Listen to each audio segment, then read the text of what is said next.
Hello guys, welcome to my channel hope is good. Myself Gaurav Singh and आज हम जो है अपने सीबीटी की किस तरीके से तैयारी करनी है, 5-6 दिन आखिरी के रह गए हैं, उसके बारे में डिस्कशन करेंगे। और मैं इसके बाद वीडियो में आपके जो थोड़ी बहुत क्वेरीज और बची हैं मैं उसको रिजॉल्व करूंगा, पूरी कोशिश करूंगा कि वो रिजॉल्व हो जाए। एंड थर्ड लास्ट कि एक टाइपिंग का मैंने एक ऑल्टरनेटिव मेथड भी सोचा, आज ही सोचा, मैंने खुद करके देखी, मेरी तो स्पीड वगैरह ठीक ठाक आई है और मैं सोच रहा हूं कि आप लोगों के साथ भी शेयर कर दूं, ताकि ये वो ऑल्टरनेटिव मेथड है जिसमें आपको सॉफ्टवेयर की जरूरत नहीं पड़ने की।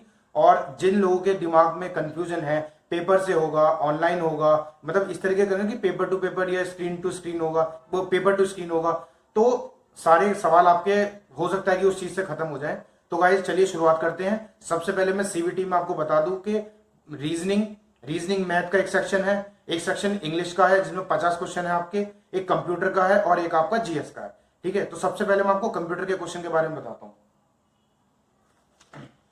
देखिए, कंप्यूटर में सबसे पहले मैं आपको मेन टॉपिक बता देता हूं जो आपको अब रिवाइज करने हैं और जिनकी मतलब लाइक अगर 25 हैं तो कम से कम 10 क्वेश्चन उनसे फंसने चाहिए। और देखिए, एक बात और बता दूं मैं आपको, ये वीडियो ऐसा नहीं है कि मैंने वीडियो बनाया, आपने देखा और वही टॉपिक पढ़ लिया तो आप पूरा स्कोर कर पाएंगे। देखिए, हमारी जो तैयारी होती है वो किसी भी एग्जाम को डायरेक्टली एकदम से नहीं होती कि हम शुरू कर दें ऐसा कुछ हो जाए, बहुत बड़ा अचीवमेंट नहीं होता लास्ट के 5-6 दिनों में। बट हाँ, ये है कि पुरानी चीजें बेसिक रिवाइज करके हम अच्छा स्कोर कर सकते हैं। तो पहली चीज तो मैं आपको ये बताना चाहूंगा कि बेसिक आपका स्ट्रांग होना चाहिए कंप्यूटर का। थोड़ा बहुत आपने पढ़ रखा हो, चीजें पता हो क्या क्या होता है, ऑपरेटिंग सिस्टम, सॉफ्टवेयर वगैरह और input output devices, history of computer, इस तरह की चीज। ठीक है, मैं इंपॉर्टेंट चीजें बता रहा हूं वो आप लिख लीजिएगा। सबसे पहले कमांड्स, जो कि हमारे ये एमएस पावर पॉइंट है, उसके बाद आपका वर्ड है, एक्सेल है, इसमें जो भी कमांड आती हैं वो आपको बिल्कुल रटी होनी चाहिए।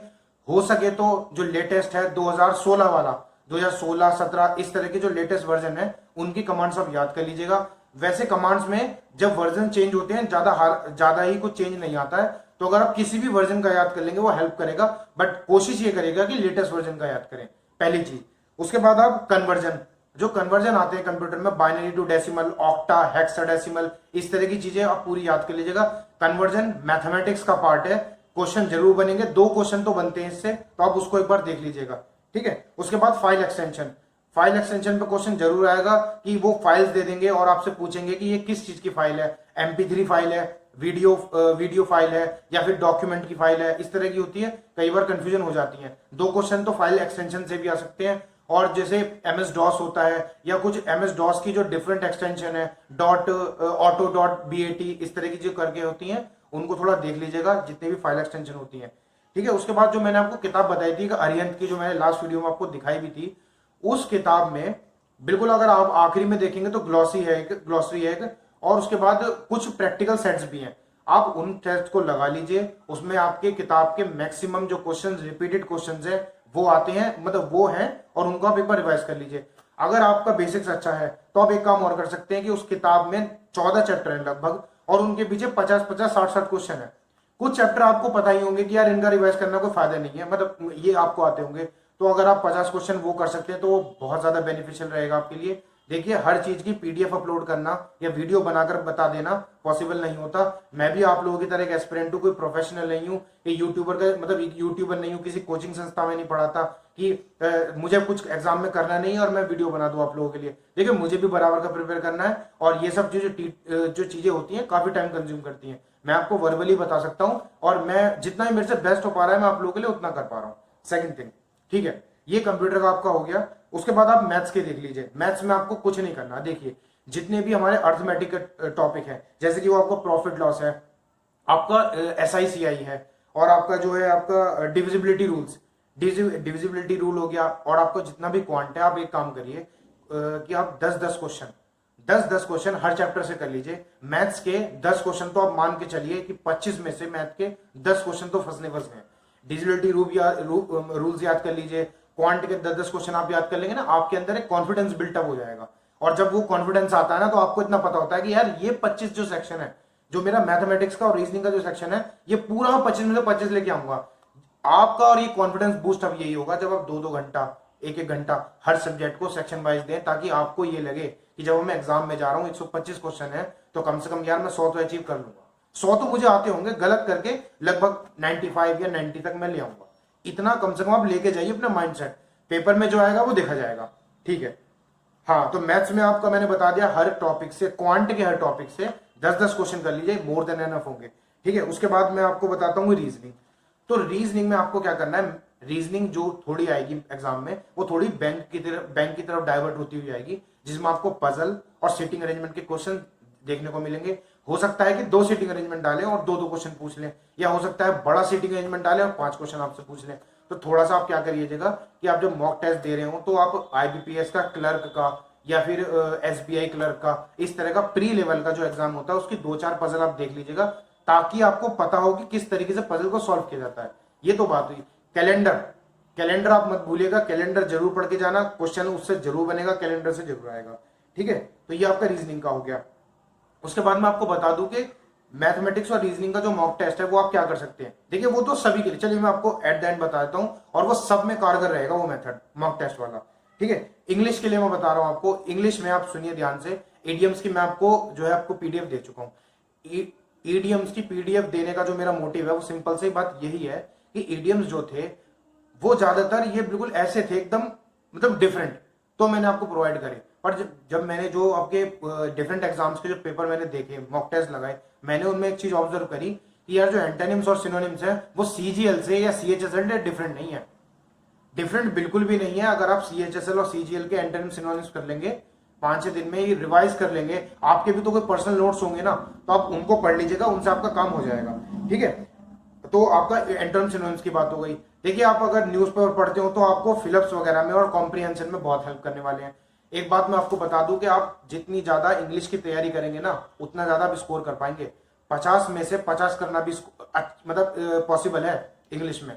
आप अगर आप सीएचएसएल सीजीएल वगैरह की तैयारी करते होंगे तो मुझे आपको ज्यादा बताने की जरूरत नहीं है, ठीक है। और एंड सारा का सारा खेल वोकैबुलरी का ही है, फिलिप्स में भी वोकैबुलरी आती है, और वोकैबुलरी कोई ऐसी नहीं है कि 100 वर्ड्स हैं, 200 वर्ड है, 500 वर्ड है, कि मैं पीडीएफ उठाकर आपको चेप दूं कि आप उन पीडीएफ से याद कर लो, ऐसा पॉसिबल नहीं है यार। वोकैबुलरी का जो पूरा एक मतलब एक स्कोप है वो काफी बड़ा है, वो एक पीडीएफ में नहीं समा सकता। खुद के आपके नोट्स होंगे वो आप देख लेना, ठीक है। और कुछ कुछ वर्ड्स क्या होते हैं समझदारी से भी करे जाते हैं, कई बार वो पैसेज पूरा मतलब एक लाइन दे देते हैं जिसमें आप इंट्यूशन से आप वहां वर्ड फिट कर सकते हो, ठीक है। हाँ, मैं आपको एक बात बताता हूँ कि इंग्लिश का जो ग्रामेटिकल मिस्टेक की कुछ कुछ एक बहुत ज्यादा ही रूल्स होते हैं ना, कि भाई कुछ हैं ऐसे रूल जो बिल्कुल एकदम सटीक हैं, और एकदम आप लास्ट मिनट में भी देखेंगे तो हो सकता है कि वहां एग्जाम में कोई क्वेश्चन क्लिक कर जाए, तो मैं आपको उसकी एक 10-5 मिनट की वीडियो बनाकर या फिर मैं पीडीएफ के फॉर्म में आपको प्रोवाइड कर दूंगा। वो हुआ एरर डिटेक्शन का पार्ट। वन वर्ड सब्स्टिट्यूशन के लिए मैं आपको एक एप्लीकेशन बताता हूं, उस एप्लीकेशन का नाम मैं आपको लिंक में वो डिस्क्रिप्शन मिल जाएगा, मैं नाम भूल रहा हूं पर मैं ऐड कर दूंगा, तो आप वन वर्ड सब्स्टिट्यूशन वहां से कर लेना। उसमें क्या है, डिफरेंट एक्सरसाइज है, तो आप डेली वो तो बहुत मजा आता है, गेम की तरह है। सारे वन वर्ड सब्स्टिट्यूशन आपके 5-6 दिन में याद हो सकते हैं, ज्यादा से ज्यादा 300-400 होते हैं, रिपीटेडली बार बार करेंगे तो हो जाएगा। ये बात हुई आपकी इंग्लिश की। क्या बचता है वो हमारा, हाँ सबसे इंपॉर्टेंट है रीजनिंग पार्ट, जिसमें डर लगता है कि 25 क्वेश्चन में से क्या सवाल आ जाएंगे। देखिए एनटीए के जितने भी पेपर पहले हुए हैं, या अभी इलाहाबाद हाईकोर्ट का जो एग्जाम हुआ था उसके जब मैंने पीडीएफ उठाई और उनको मैंने एनालिसिस किया, तो मैंने एक चीज नोट करी कि जो एनटीए है वो अपने एग्जाम में ऊपर ऊपर से देता है जीएस को, वो अंदर नहीं घुसता। आप एक बात ध्यान रखिए, जो भी जीएस के 25 क्वेश्चन है वो ऊपर ऊपर से आएंगे, बहुत ज्यादा डीप मत पढ़िएगा, अपना टाइम मत वेस्ट करिएगा, चीजें ऊपर से आएंगी। तो मैं आपको टॉपिक बता देता हूं जो बहुत ही ज्यादा मोस्ट इंपॉर्टेंट है। तो देखिए सबसे पहले करंट अफेयर के सवाल बहुत आ रहा है, कब से कब तक पढ़े, सिंपल सी बता, आंख बंद करके मार्च से लेके जुलाई तक पढ़ लो। मैं आपको लिख के देता हूं, मार्च से जुलाई तक ही आएगा करंट अफेयर, उससे बाहर करंट अफेयर नहीं आएगा। करंट अफेयर के भी मेन टॉपिक बता देता हूं।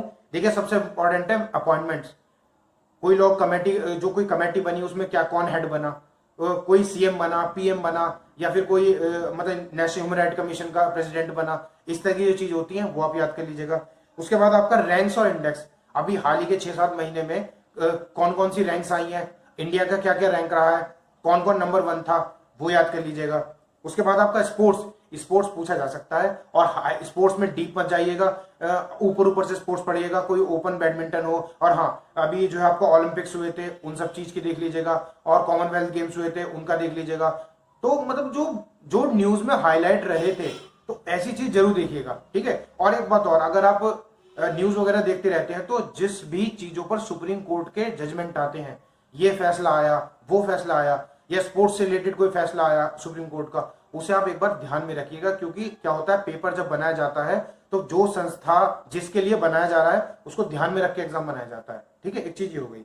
उसके बाद मीटिंग और कॉन्फ्रेंसेस, एससीओ की मीटिंग अभी थोड़े दिन पहले उज्बेकिस्तान पीएम मोदी गए गए तो इस तरह की चीजें जो होती है ना कि उज्बेकिस्तान की मतलब एससीओ की मीटिंग कहाँ हुई, एक मिनट, और मतलब आपकी कॉप कॉप 27 का होने वाला है, इस तरह की जो चीजें होती हैं वो थोड़ी सी देख लीजिएगा। ठीक है, एक मिनट। हाँ, हिस्ट्री में आपको बता देता हूं, आपको एंशिएंट हिस्ट्री पढ़ने की कोई जरूरत नहीं है। एंशिएंट हिस्ट्री मत पढ़िएगा, जो भी क्वेश्चंस आएंगे वो मिडिवल से आएंगे या मॉडर्न से आएंगे, और होपफुली जहां तक मुझे लगता है क्वेश्चन जो है मॉडर्न से उठाए जाएंगे। नेशनल मूवमेंट से याद कर लीजिएगा, थोड़ी बहुत डेट्स हैं उनको याद कर लीजिएगा। दिल्ली सल्तनत जो एक टाइम पीरियड है उसको थोड़ा सा अच्छे से याद कर लीजिएगा। मॉन्यूमेंट किसने बनवाए, है ना, इस तरीके से पढ़ लीजिएगा। ऊपर ऊपर से डिटेल में मत जाना, डिटेल में क्वेश्चन आपको देखने को मिलेगा नहीं। आप सोचोगे कि यार लास्ट के 5-6 दिन जीएस में बेकार करे, तो आप डिटेल में मत पढ़िएगा, ऊपर ऊपर से पढ़ लीजिएगा। खुद के आपके नोट्स भी तो होंगे, उनको रिवाइज कर लीजिएगा। ठीक है, इनकी प्रैक्टिस कहां से करनी है वो भी मैं आपको बताता हूँ, थोड़ा सा देख के देखिए।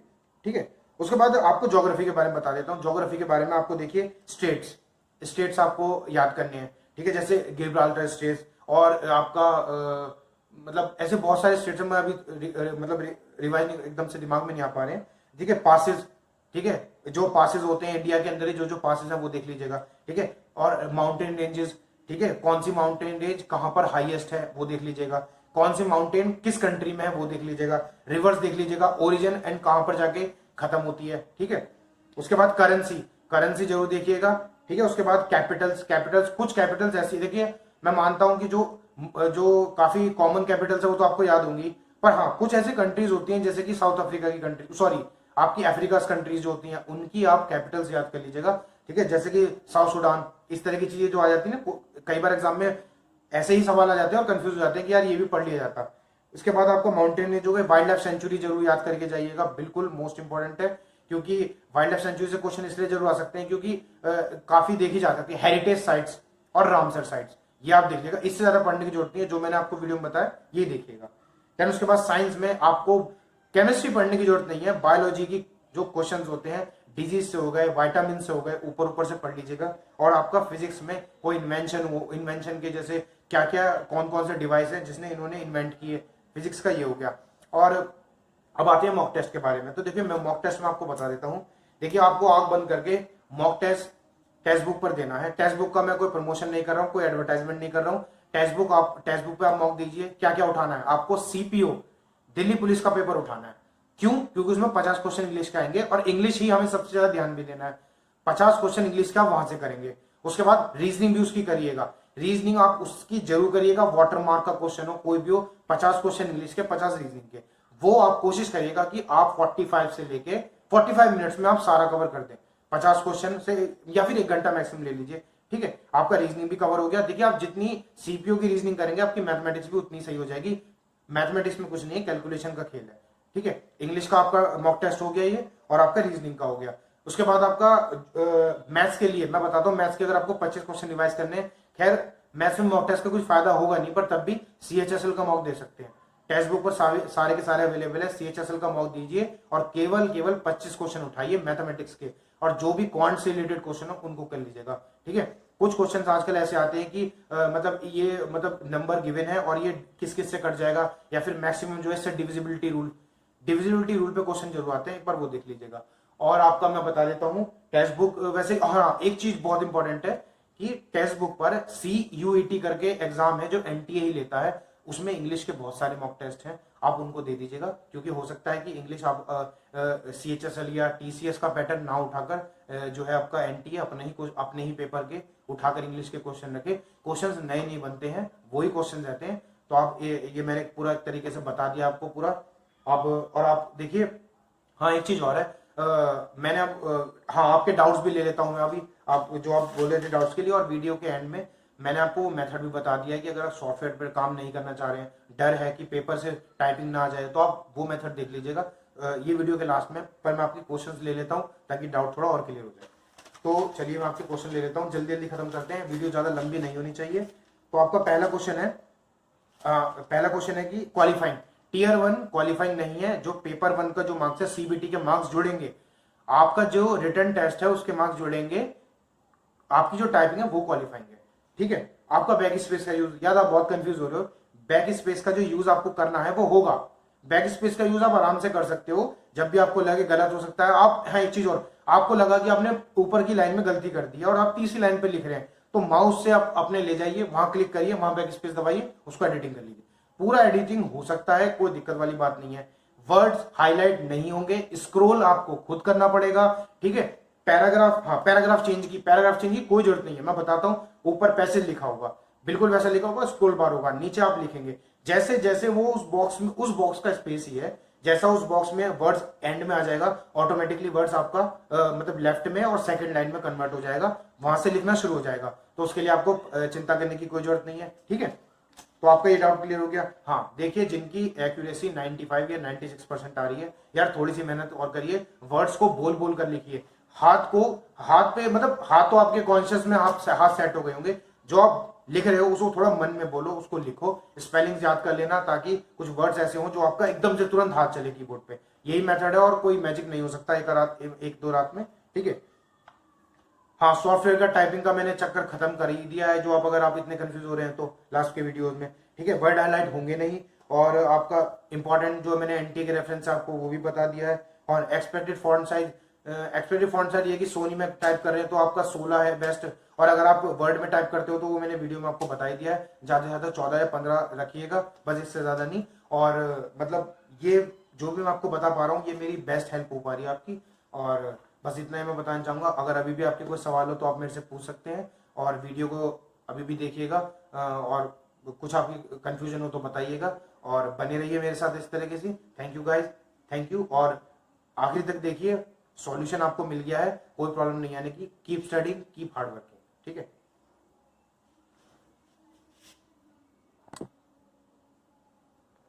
सो गाइज ये एक तरीका है आप लोगों के सामने, मैं एक आपको तरीका थोड़ा दिखा देता हूं, जिससे मैंने अभी थोड़ी देर पहले सोचा कि ऐसे भी किया जा सकता है। जिन लोगों को भी सॉफ्टवेयर जिनके सिस्टम में नहीं चल रहा है, या किसी के पास मैकबुक है, तो प्रॉब्लम बहुत ज़्यादा आ रही है, टाइपिंग कैसे करें, सॉफ्टवेयर सभी में नहीं चल पा रहा है, क्रैक्ड वर्जन बीच बीच में रुक रहा है, या क्रैक्ड वर्जन किसी पे नहीं है तो एक्टिवेशन की मांग रहा है, तो मैं आज आपको एक तरीका बताता हूँ कि आप ऐसे भी टाइपिंग कर सकते हैं। और ये मेथड मुझे ज़्यादा अच्छा लगा, क्योंकि इसमें बिल्कुल ऐसा ही मतलब इंटरफेस हो जाएगा जैसा कि वहाँ सॉफ्टवेयर पे मिल जाएगा आपको। और जिन लोगों के भी मन में प्रॉब्लम है कि यार पेपर से आएगी या फिर ऑन स्क्रीन आएगी, तो थोड़ा बहुत ना, मतलब ये शायद बीच, ये मेथड कहीं ना कहीं बीच में लाई करेगा उन दोनों के, सॉफ्टवेयर वाले के भी और आपका जो ऑनलाइन वाले के भी। तो आप थोड़ा सा देखिए, सबसे पहले आपको क्या करना है कि आप कोई भी टेक्स्ट कॉपी कर लीजिए। मैंने जैसे ऑलरेडी मैंने एक टेक्स्ट कॉपी कर रखा है यहाँ पर, ठीक है। आप कॉपी करेंगे टेक्स्ट को, यहाँ मैंने उसको पेस्ट कर देता हूँ, ये आपका पूरा एक टेक्स्ट आ गया है। और ये एक तरह का मैंने जो है जजमेंट ही कॉपी किया है, ताकि आप लोग देख सके पूरा। ठीक है, जजमेंट कॉपी करने के बाद आप यहाँ पे सबसे क्या करेंगे, आप नोटपैड खोल लीजिए। आपको कुछ नहीं करना है, ये यहाँ पे आपका नोटपैड खुल गया है। तो और आप थोड़ा सा इसको और ऊपर कर सकते हैं, थोड़ा सा और ऊपर करने के बाद आप इसको थोड़ा सा और वाइड कर दीजिए और नोटपैड को यहाँ ले आइए। अब यहाँ पर जब आप जैसे कि टाइप करना शुरू करते हैं, इट अपियर्स, इस तरह की चीजें, तो आप देखेंगे कि मैं ऐसे ही आपको टाइप करके बता रहा हूँ, एक हाथ से मैंने कैमरा पकड़ रखा है। मैं देखिए कुछ भी टाइप करता हूँ ना इसमें, तो ये ना बिल्कुल ऐसे पूरा का पूरा आगे की तरफ बढ़ेगा, इसमें कोई प्रॉब्लम नहीं आएगी। यहाँ आपको स्क्रॉल करने की कोई जरूरत नहीं है। हाँ, जब आप यहाँ पर कोड 2 तक पहुंच जाएंगे, कोड 2 तक यहाँ पर पहुंच जाएंगे आप, तो आपको एक चीज का ध्यान रखने की बात है, यहाँ पे आपको स्क्रॉल करना है। और इस तरीके से ही एग्जाम में भी होगा। कुछ लोग कह रहे हैं ना कि ऑटोमेटिकली स्क्रॉल हो जाएगा, तो ऐसा नहीं होगा। जैसा आप यहाँ पर स्क्रॉल जितना करेंगे, एग्जाम में भी उतना ही स्क्रॉल होगा, और आपको इसी तरीके से लिखना होगा। कुछ सवाल ऐसे हैं लोगों के कि यार जब हमें पैराग्राफ चेंज करने की जरूरत पड़ेगी, तो मैं आपको बता दूं वहां पर पैराग्राफ चेंज करने की जरूरत बिल्कुल नहीं पड़ेगी।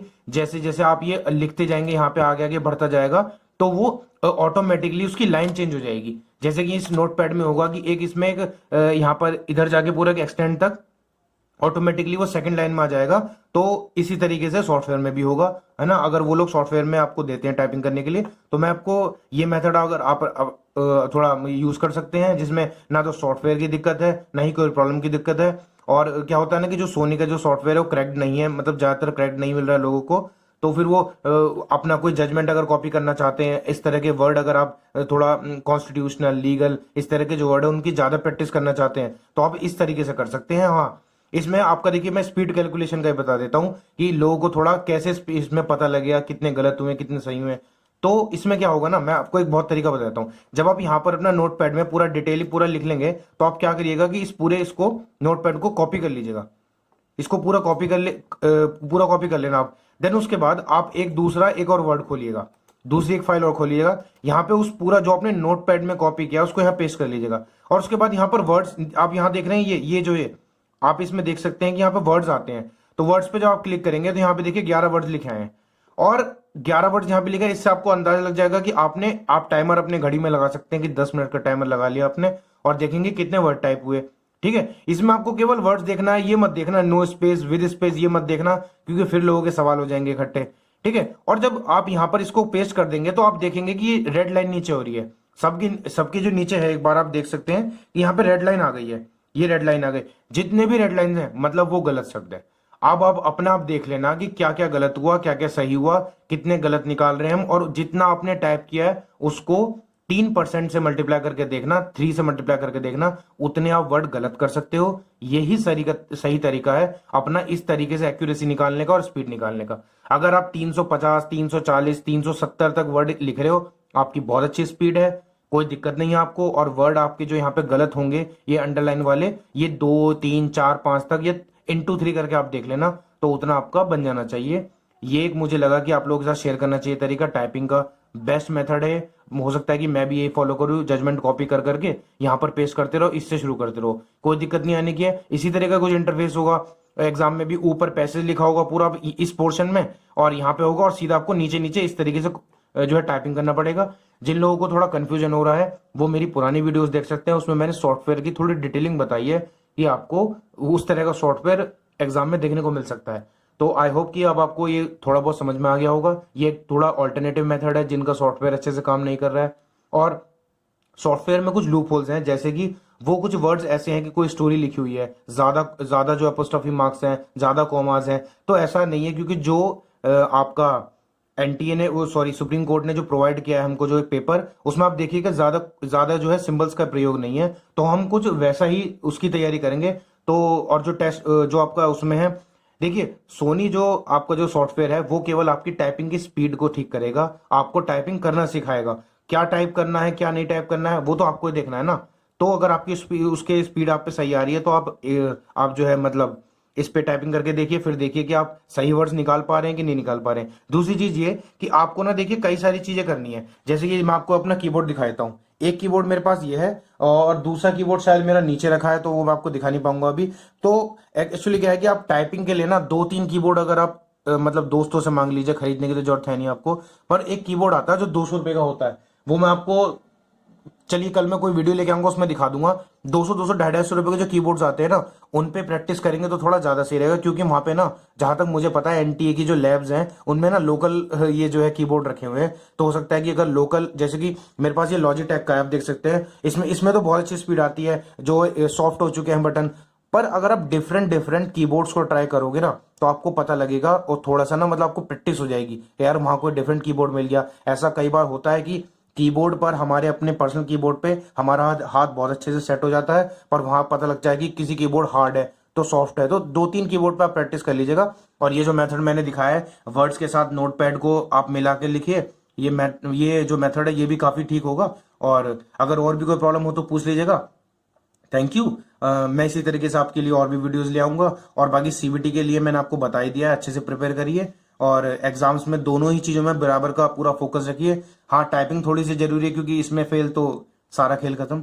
ठीक है गाइज, अपना ध्यान रखिए। 5-6 दिन बच गए हैं, और मेहनत से लगिए और ज्यादा टाइम दीजिए। ठीक है, 5-6 दिन के बाद खूब एंजॉय कर लेना। और बाकी बस ऑल द बेस्ट और take care guys. Subscribe my channel. I hope कि आपकी वीडियो अच्छी लगी होगी। Bye and take care.